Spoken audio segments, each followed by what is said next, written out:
Bismillahirrahmanirrahim. Assalamualaikum warahmatullahi wabarakatuh. Waalaikumsalam warahmatullahi wabarakatuh. Para MCD lovers, ya alhamdulillah dengan bahagianya kita sore ini kedatangan tamu yang sangat istimewa. Beliau kesempatan berkunjung ke Stikes Mercubuakti Jaya Padang. Baik, kita tidak berlama untuk ini, kita kenalkan Ibu Dr. Anda Rahayu Retno Sunarni, Magister Pendidikan. Selamat sore Ibu. Selamat sore. Kembali di Stikes Mercubuakti Jaya Ibu.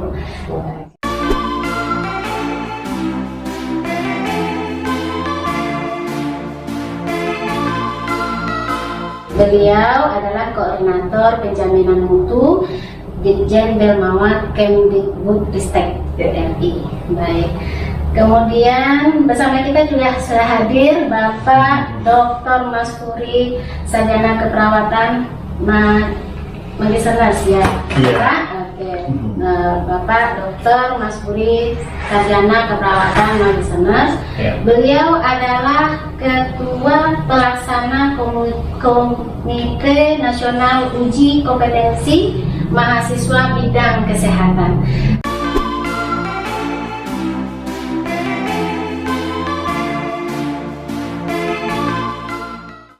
Alhamdulillah sangat berbahagia sekali, betul-betul berbahagia kita dikunjungi oleh beliau beserta tim yang hadir sore ini di Stikes Mercubuakti Jaya Padang.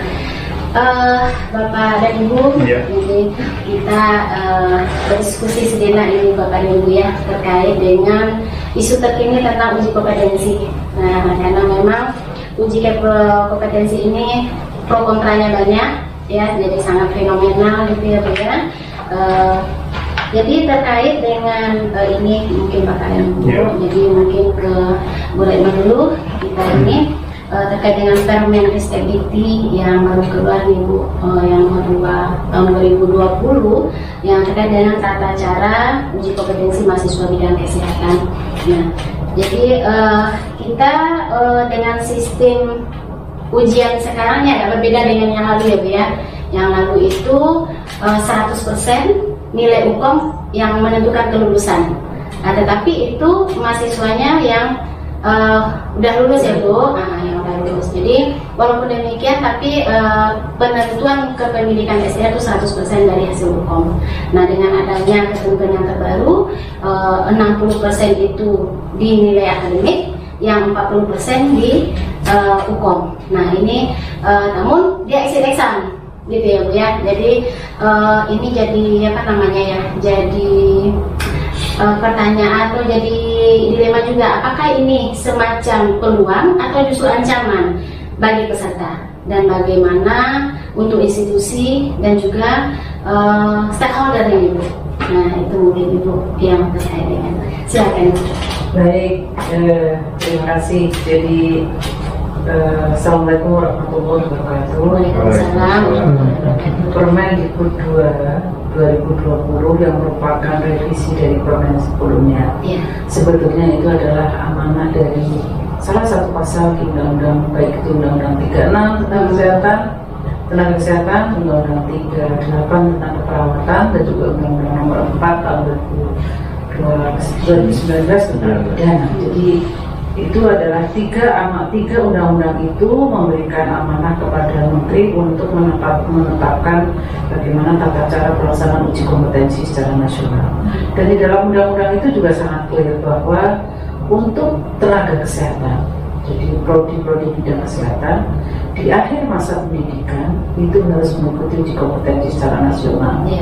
Karena itu menjadi syarat untuk mereka nantinya begitu lulus, dia tidak hanya lulus dari sisi akademik, tetapi juga memenuhi kompetensi kerja. Ini kompetensi kerja yang memang pada saat uji kompetensi saya kira semua soal itu mengacu pada blueprint, yang blueprint itu mengacu pada standar kompetensi kerja yang ditetapkan oleh organisasi profesi dan disahkan oleh Kementerian Kesehatan.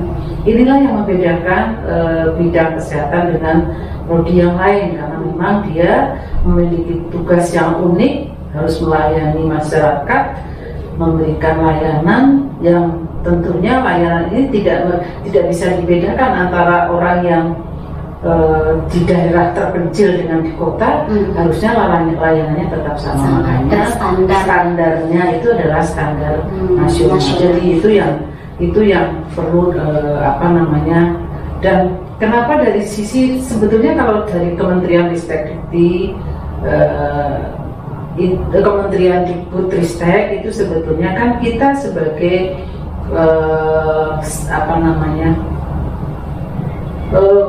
perusahaan SDM atau kita yang menghasilkan SDM, kita penghasil SDM yang tentunya kita juga ingin menghasilkan SDM yang sesuai dengan kebutuhan dunia kerja, dan itu pun itu menjadi salah satu indikator kinerja dari perguruan tinggi. Salah satu indikator yang pertama dan kedua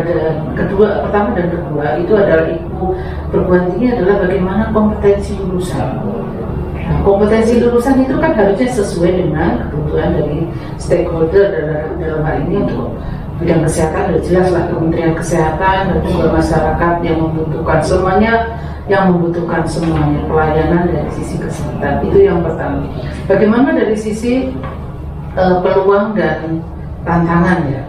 Ini sebetulnya peluang sekali untuk bidang perguruan tinggi bidang kesehatan, karena sebetulnya sudah sangat clear dari sisi stakeholder apa yang mereka perlukan, apa standar apa yang mereka inginkan, dan ini kan sifatnya dinamis. Namanya yang dihadapi adalah manusia itu juga sifatnya dinamis, begitu juga kebutuhan dari sisi stakeholder ini juga selalu dinamis, sehingga untuk perguruan tinggi bidang kesehatan ini tidak bisa statis, tetapi kita harus cenderung meningkat, karena kebutuhan apalagi dengan masa pandemi seperti ini, teknologi informasi yang luar biasa, kita membutuhkan layanan-layanan yang berbagai macam ya. Jadi bukan hanya dari sisi hubungan kita bertatap muka, tetapi dari sisi teknologi pun harus juga kita perhatikan, karena memang zaman sekarang itu kan masyarakat butuh layanan itu bukan hanya saya datang ke klinik, saya datang ke UGD, tidak, tetapi itu ada halodoc, ada apapun itu yang merupakan tantangan juga buat perguruan tinggi, bagaimana tenaga lulusan kita itu nantinya jadi uji kompetensi adalah pengukuran tadi, jadi penggabungan antara lulusan dari sisi akademik, tetapi juga pada saat uji kompetensi ini sudah memperhatikan ukuran yang memang sesuai dengan kebutuhan dari stakeholder. Jadi inilah yang sebetulnya dua tapi menjadi satu kesatuan. Ini adalah kesempatan bagi mahasiswa yang memang bisa lulus uji kompetensi. Ini dijamin loh bahwa setelah lulus uji kompetensi mendapatkan sertifikat, dari sistemnya pun itu sudah tersambungkan langsung dengan KTKI untuk mendapatkan STR. Jadi ini sebuah peluang yang luar biasa untuk perguruan tinggi khususnya bidang-bidang kesehatan. Tetapi itu juga harus menjadi tantangan, karena memang kebutuhan dari sisi stakeholder ini kan selalu dinamis, selalu meningkat. Apalagi ya namanya manusia kan, memang yang dihadapi kebetulan manusia membutuhkan. Jadi selalu dinamis dan berkembang terus. Ya, ini yang perlu menjadi perhatian kita semua. Jadi tentunya kalau ini dihadapi sebuah malapetaka, ini ya justru kita justru takut bagi seorang perguruan tinggi yang akan outputnya adalah harus melayani masyarakat membutuhkan, tetapi menganggap itu sebagai sesuatu yang menakutkan. Ini kan jadinya nggak pas, prestasinya nggak dijamin. Nah itulah yang kita tidak inginkan. Jadi kami dari sisi pendidikan tentunya kita harus bisa lah melayani apa yang memang diperlukan dari sisi stakeholder. Karena memang kebutuhan tenaga kesehatan juga luar biasa. Apalagi sekarang ini yang namanya puskesmas dimanapun ya, wahana-wahana pelayanan masyarakat itu kan banyak sekali yang membutuhkan, dan itu tentunya jaminannya adalah tadi harus memenuhi kebutuhan stakeholder dan terstandar dimanapun dia bertugas, standarnya sama. Nggak mau kan orang yang kampung itu dilayani berbeda dengan yang di kota, kan harus sama. Itulah yang perlu kita sadari bersama. Saya kira itu bisa kita bisa menyadari ya, dari sisi pendidikan. Janganlah itu menjadi sebuah momok yang seolah-olah menakutkan. Kenapa dulu itu adalah urusan? Sebetulnya dulu itu kan masih masa-masa mencari bentuk, dan juga kita juga masih menyelesaikan para lulusan yang belum punya STR, karena dia tidak bisa juga mendapatkan STR kalau tidak lulus uji kompetensi, tidak memiliki sertifikat kompetensi. Jadi itulah zamannya permen sebelumnya itu lebih kepada kita mengakomodir kondisi lapangan, tetapi kita juga tidak melanggar aturan yang ada. Saya kira itu. Iya, baik, terima kasih Bu. Jadi sebenarnya pemerintah itu memfasilitasi, memfasilitasi ketersediaan SDM yang bermutu yang terstandar nasional. Karena perguruan tinggi ini beragam ya Bu ya, sangat beragam. Betul. Dengan sarana prasarana yang punya, dengan SDM yang dipunya pun latar belakang SDM yang berbeda beragam pula ya Pak ya. Jadi dengan menstandarkan dengan uji kompetensi gitu ya Bu ya. Ya betul. Jadi artinya kita memandang ke Permen Dikbud nomor 2 2020 ini ya, dari sisi kacamatannya tergantung betul. Artinya tentu dari sisi yang positif kita melihat apa positif untuk lulusan, apa positifnya untuk institusi dan stakeholder. Dan yang penting ini semua adalah melindungi kebutuhan masyarakat ya, untuk mutu yang lebih baik. Baik, terima kasih Bu. Nah ini mungkin juga terkait lagi dengan ketentuan kelulusan ini Pak Mas Uri. Jadi ketentuan kelulusan yang 60% berdasarkan IPK, 40% berdasarkan hasil uji kompetensi. Nah, permasalahan yang sering kita hadapi itu adalah permasalahan nilai IPK yang tidak terdokumentasi dengan baik di PDDT.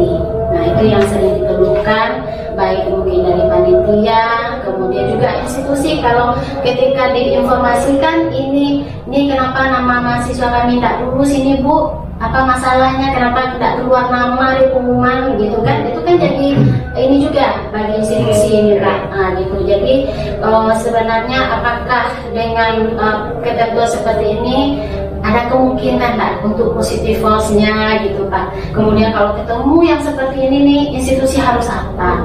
Nah contohnya kalau profesi itu, pendidikan yang program profesi kan ada juga minimal tahap sarjana dan prodi lain. Nah itu sering itu IPK-nya ini yang selalu menjadi masalah, IPK sarjana ini Pak. Nah ini teman-teman di institusi bingung nih bagaimana solusinya gitu. Silakan Pak. Iya, oke baik. Jadi memang salah satu tujuan Ukomas itu kan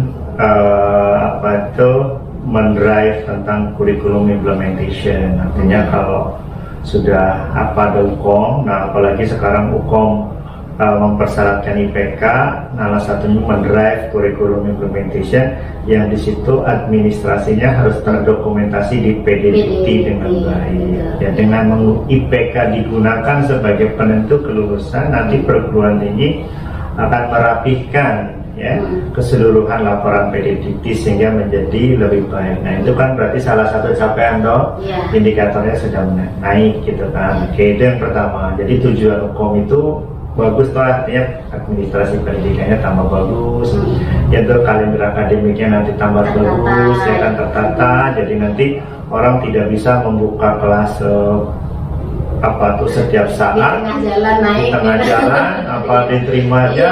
Jadi ini enggak, nanti akan tambah bagus. Itu yang pertama.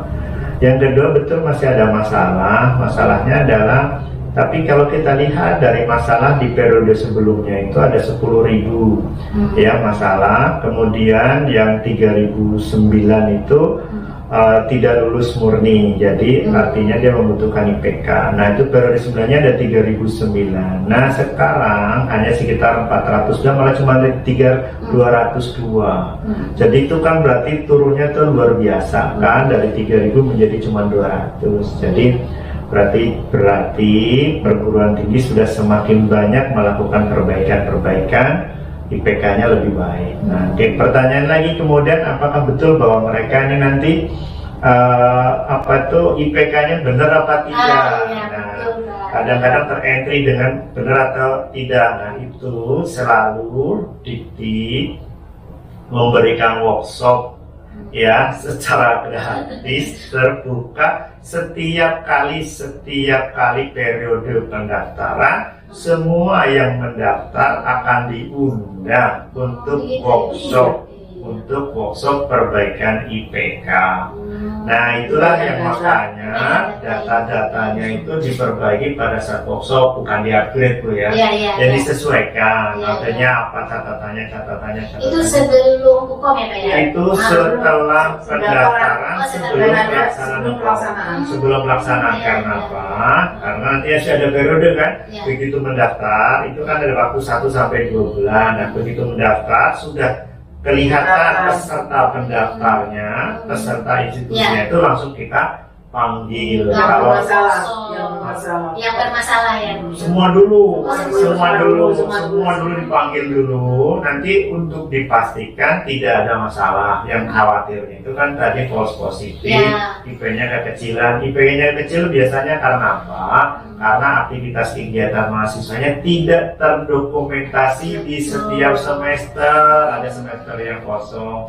Karena apa? Karena zaman dulu memang tidak mandatori setiap semester harus menuliskan secara lengkap. Asal diisi sudah cukup. Nah, untuk kesehatan tidak boleh seperti itu karena harus diisi secara lengkap. Kalau tidak, nanti untuk yang vokasi begitu akan dipanggil itu nanti tiba-tiba IPK-nya ngedrop.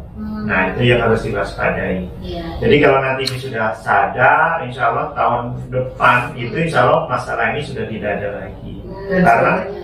Karena tadi kan dari masalah 3.000 aja menjadi cuma 200 saja.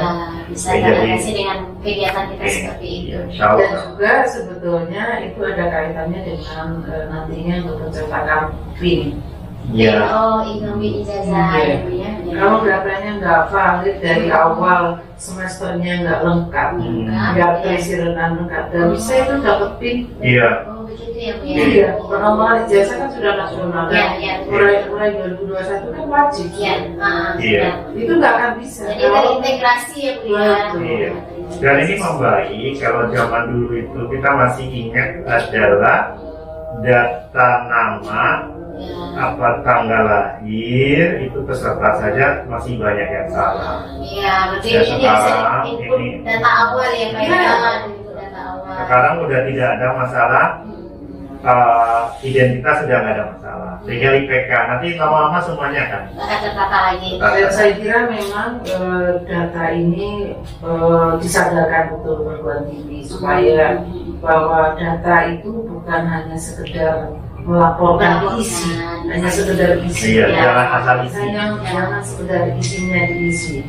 Seolah-olah kalau sudah diisi kan, memang kalau dulu itu terlihat kalau sudah diisi itu kan kelihatan persentasenya bagus. Tapi begitu dilihat kualitas dari data itu sendiri, itu ternyata tadi ada yang nama ibu kandungnya itu sama untuk seluruh perguruan tingginya. Itu karena yang mungkin perhatian dari tim PDDT di perguruan tinggi itu sangat padat sehingga tidak pernah di cross check oleh perguruan tinggi itu sendiri. Padahal data-data itu sangat penting, apalagi saat ini dengan keputusan Menteri nomor 7 tentang akreditasi dan lain sebagainya, PIN dan sipil. Semua data itu akan diperlukan baik untuk uji kompetensi, untuk akreditasi, kan by data PDDT. Nggak ada data lain yang akan dipakai. Acuannya PDDT gitu ya Bu ya. Semuanya. Bahkan tadi setelah lulus itu nomor sertifikat setkomnya itu langsung masuk di PDDT dan langsung di KTKI. Dan itu dikoneksi, itu data itu sangat dimanfaatkan juga oleh BKN, Menpan, semua stakeholder yang memerlukan. Pasti dia cross check lulusan ini, bagaimana track recordnya, ada ijazah palsu ketahuan. Ada ijazah palsu ketahuan. Iya. Jadi sebenarnya penertiban administrasi dari mahasiswa sebenarnya itu ya, menjadi tanggung jawab institusi. Tanggung jawab institusi. Ya, itu adalah sebuah layanan yang memang harusnya dilakukan dengan baik. Iya.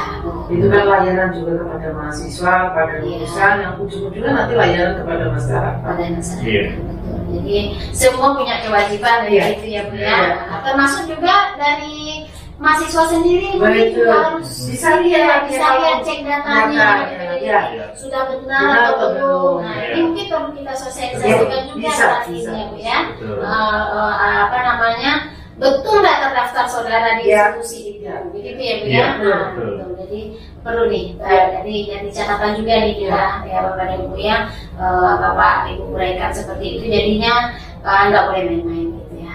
Kalau dulu Bu di Kopertis, dulu kan Kopertis itu kan setiap pertemuan rapat kerja itu selalu diumumkan untuk dulu kan namanya ini Fidel, Nah itu kalau kita selalu diingatkan itu. Nah itu baru sisi setor datanya. Belum kontennya belum. Jadi hanya wajib lapor. Tetapi bagi institusi yang paham dengan kesadaran kewajiban seperti itu Bu, wajib lapor Bu kalau namanya tidak jadi itu juga kalang kabut karena jadi record kan institusi ini nggak patuh gitu kan. Nah apalagi ini kita jangan sampai merugikan masyarakat, betul ya. Jadi jangan merugikan masyarakat karena seperti yang Ibu sampaikan, Bapak sampaikan tadi, kontinuitasnya, kemudian koneksinya panjang sekali, semua mengacu ke sana gitu.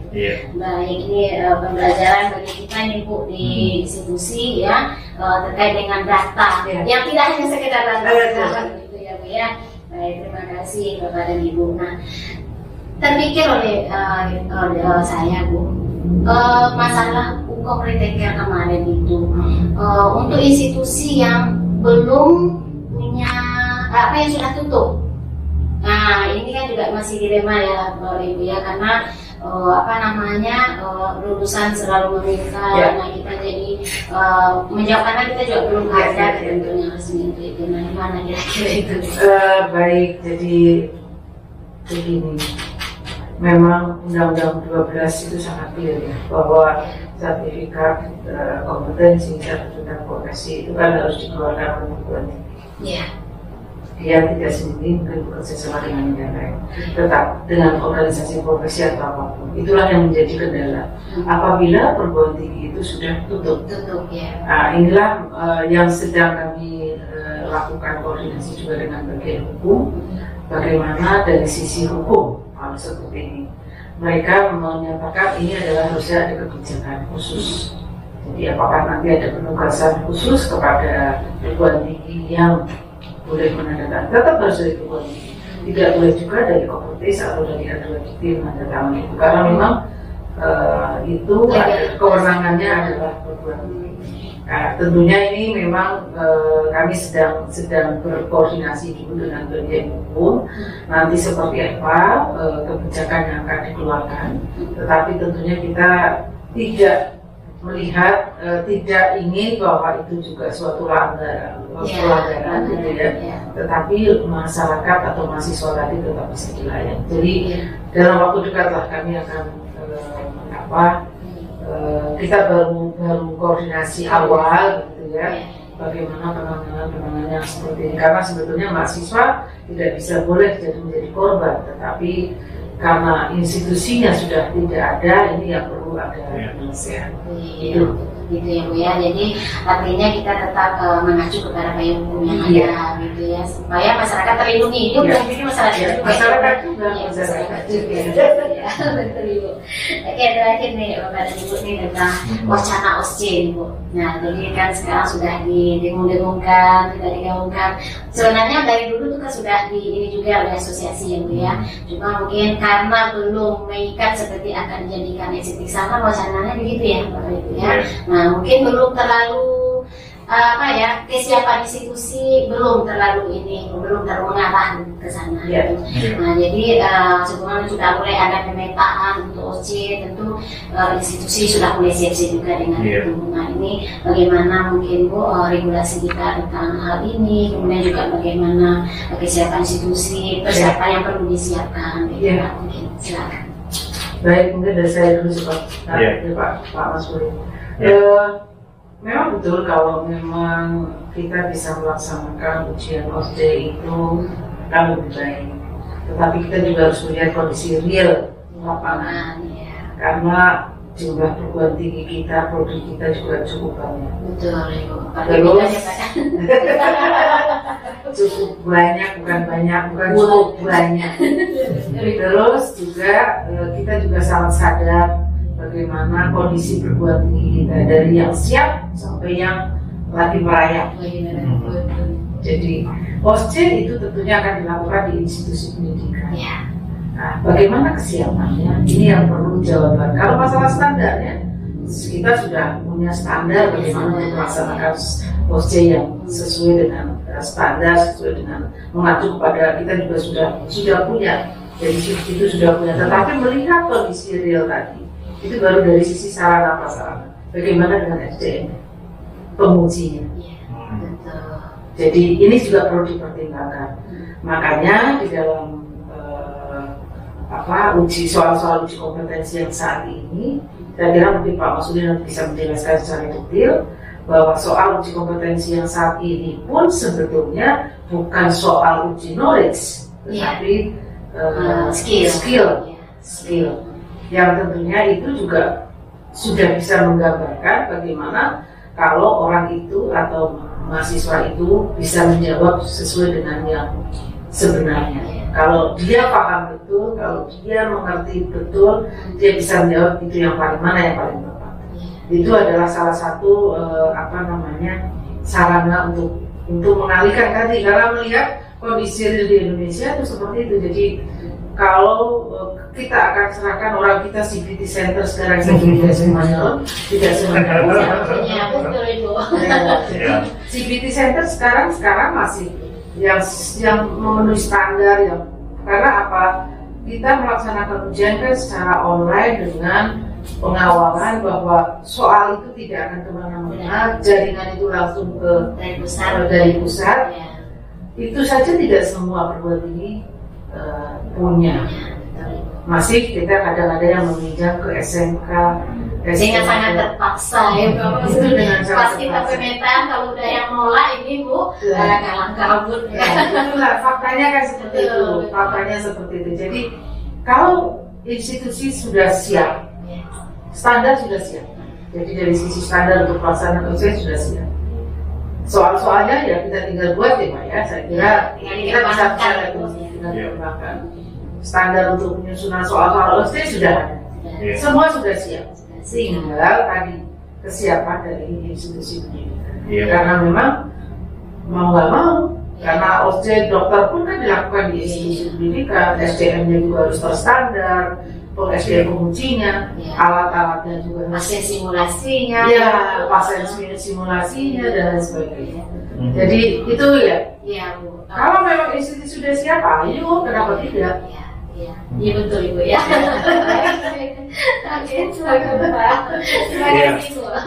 Kalau menurut saya memang kalau kita mau memperbaiki secara cepat ya institusi pendidikan dalam hal ini tentang apa itu sarana laboratorium ya, memang yang paling enak tadi kita menggunakan push factor policy adalah wajib OSCE segera. Tapi OSCE itu harus mempersyaratkan salah satu yang harus penting ini kali itu adalah kuota jumlah mahasiswa harus dipenuhi dulu. Dan itu kuota di dalam Undang-Undang 36, Undang-Undang 38 ada kuota-kuota ini, kalau itu tidak dilaksanakan nanti OSCE tidak bisa terlaksana dengan baik karena SDM-nya tidak itu, SDM-nya jumlah mahasiswa yang bisa diterima oleh perguruan tinggi itu disesuaikan dengan SDM yang ada di situ. Oh harus iya, disesuaikan dulu. jadi kan ada juga yang nakal ya Bu ya. Tanda kutip ya Bu.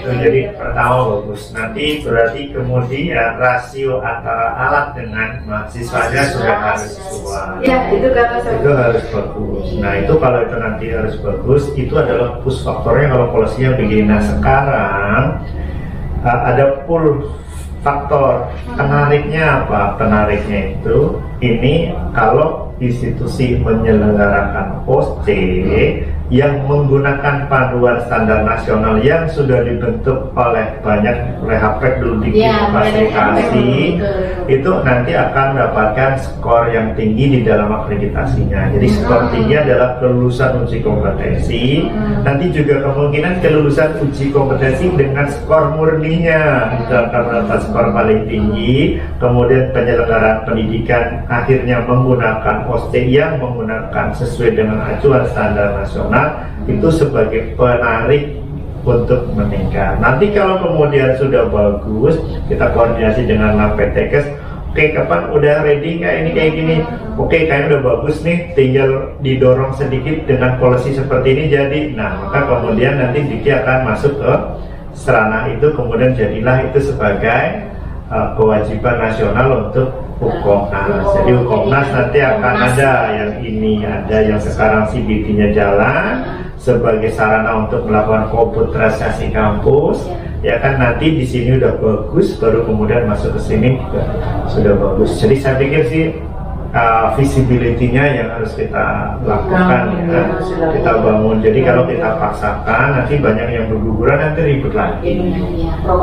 Pro kontra. Jadi tujuan kita Iya. sekali sisi positif. Jadi kita melihatnya sangat hati-hati, artinya karena apa? Dan segala kepentingan ya Pak ya. Ya, ya, ini kebetulan kita sudah melihat. udah ada studinya. Sudah ada kita studinya. kita sudah melakukan studi, bahkan pantom apa yang memenuhi syarat sudah pernah Untuk kita OC studi. ini, Iya, di kebidanan jumlah pantomnya berapa, Ya. merek pantomnya kemarin beredar apa, yang memenuhi syarat apa, yang berfungsi apa, itu kita udah punya data.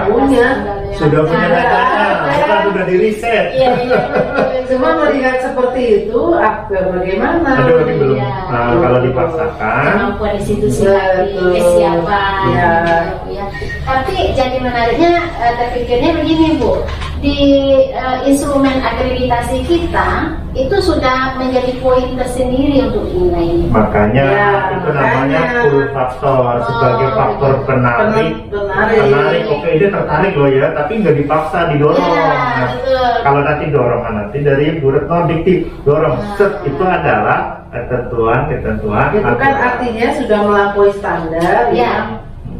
Standar minimal. Standar minimal. Kalau memang standar minimal itu sudah terlampaui, kan kita bisa melihat sebetulnya bagaimana gambaran produk kesehatan di Indonesia saat ini. Yang akreditasinya baik sekali dan unggul yang Itu berapa? Iya, berapa persen? Berapa Nah persen? itu nanti Nah, itu kalau sudah sebetulnya. semua Kalau sudah seperti itu, Iya. ya Bisa pakai. kalau sudah di atas baik sekali, Iya. nggak masalah, kita jalankan kok. Iya, betul. Tapi kita kalau mau memaksakan seperti itu, pasti akan ada pro dan kontra. Iya. itu dari sisi teknis ke belakang ya. Ya. Tapi kalau kita melihat ke depan juga ke benchmark ke berbagai macam negara, ya memang uji kompetensi rata-ratanya menggunakan ujian yang saat ini jalan, ya kan? Karena memang di semua negara, hampir semua negara, Knowledge test. kecuali Australia khusus untuk lulusan asing, hanya Australia, yang lain tidak. Misalnya Amerika makanya hanya NCLEX. Kalau Timur Tengah rata-rata prometrik juga kayak kita, tempat tuh pakai CBT Center diawasin terpusat dengan video dan lain-lain. Semuanya masih seperti Jepang juga seperti itu, Filipina juga seperti itu. Jadi masih menggunakan seperti itu. Jadi kita bukannya tanpa dasar juga ya untuk membuat putusan itu. Jadi putusannya ada. Nah kemudian kita kepingin ke sana. Nanti kalau ke sana itu nanti ada kaitannya juga, apakah itu syarat profesinya, apakah syarat bahwa di akademik harus menggunakan seperti itu. Masih banyak cara untuk meningkatkan mutu, bukan hanya dengan memaksakan menjadi satu standar nasional, satu ujian nasional gitu. Jadi masih banyak cara lah untuk untuk meningkatkan mutu, tidak harus dipaksakan menjadi hanya di titik uji kompetensi nasional yang nanti akan semakin banyak pro kontra. Iya, betul. Tapi itu kembali lagi dari sisi pandang ini ya Bu ya, memandang masalah ini dari sisi positif, karena keuntungan yang didapat dari uji kompetensi itu menguntungkan masyarakat semuanya. Kita dari pemerintah maupun juga institusi kan sifatnya memfasilitasi. Betul. Nah, jadi memfasilitasi kebutuhan masyarakat dan juga kebutuhan lulusan sendiri. Ini menarik sekali Bapak dan Ibu diskusi kita terkait dengan topik uji kompetensi ini ya. Jadi artinya ini menjadi pembelajaran juga bagi kita di institusi, baik menyiapkan mahasiswa atau lulusan, juga menyiapkan kita institusi di dalam baik SDM maupun juga sarana prasarana ya, mengacu kepada ketentuan yang berlaku dan isu-isu terkini. Nah, ini yang jadi ini ya Pak ya. Artinya dengan cepat kita menangkap isu itu kan kita jadi jadi jadi untuk mempersiapkan. Nah, ini jangan sampai kita ketinggalan. Jadi informasi dan diskusi ini sangat berharga bagi kami Bapak dan Ibu, dan juga tentunya bagi para FCD Lovers ini informasi yang sangat berharga ya, menambah wawasan kita, pemahaman kita tentang uji kompetensi ya, dan juga tentunya informasi-informasi ini juga dapat menjadi pertimbangan, karena gini Bu, Pak, kecenderungan itu di luar tuh banyak dengan uji kompetensi nih peminat sekolah kesehatan nih jauh menurun kan. Nah, jadi sudah juga menjadi isu yang yang jadi momok yang menentukan juga bagi masyarakat begitu kan.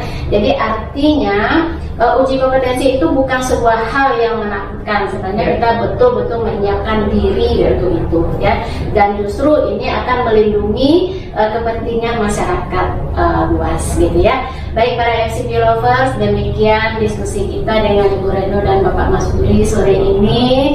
Alhamdulillahirrahmanirrahim, banyak manfaat, banyak informasi dan banyak pembelajaran yang kita ambil dari apa yang beliau sampaikan kepada kita. Baik, saya Dewi Sarif yang membawa acara sore ini mengucapkan terima kasih kepada Bapak Ibu Retno, Bapak Mas Budi dan juga para FCD Lovers. Tunggu kami dengan podcast berikutnya. Assalamualaikum warahmatullahi wabarakatuh. Waalaikumsalam warahmatullahi wabarakatuh. Alhamdulillah.